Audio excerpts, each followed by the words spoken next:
Скопје повторно остана без приватни превозници. Над 200 автобуси се исклучени од сообраќај, поради како што велат, долг од речиси 2,5 милиони евра.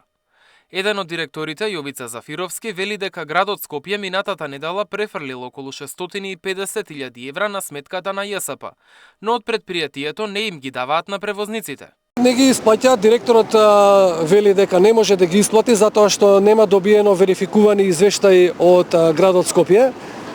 Седа дека не ги добија тие верификувани извештаи, нема да не ги уплати средствата. ОКЦ, тоа е диспечерскиот центар на ЈСП, го изготвува месечниот извештај и го доставува на проверка на втора контрола во мониторинг.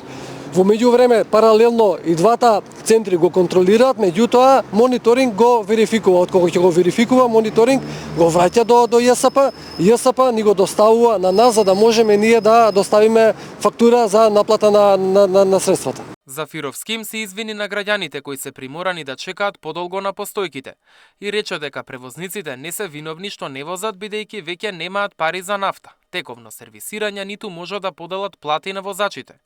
Сепак остануваат оптимисти дека наскоро проблемот ќе биде надминат и повторно ќе може да се вратат на скопските улици. Следниот месец ќе има летни олимписки игри младински олимписки игри во градот Скопје. Значи ќе имаме многу странци во градот Скопје кои што ќе имаат потреба и од превоз. Јас се надевам дека нема да дојде до тоа, ќе смогнат сили, значи и градските власти и пред се во моментов ЈСП за да не ги уплати средствата. Сител се обиде да добие став од ЈСП и од градот Скопје, но оттаму не одговорија на нашите прашања. Во изминатите 3 години приватните превозници често се повлекуваат поради неисплатени средства, а ЈСП не може само да ги обслужи сите линии, затоа што нема доволен број автобуси. Мартин Арсов, Сител телевизија.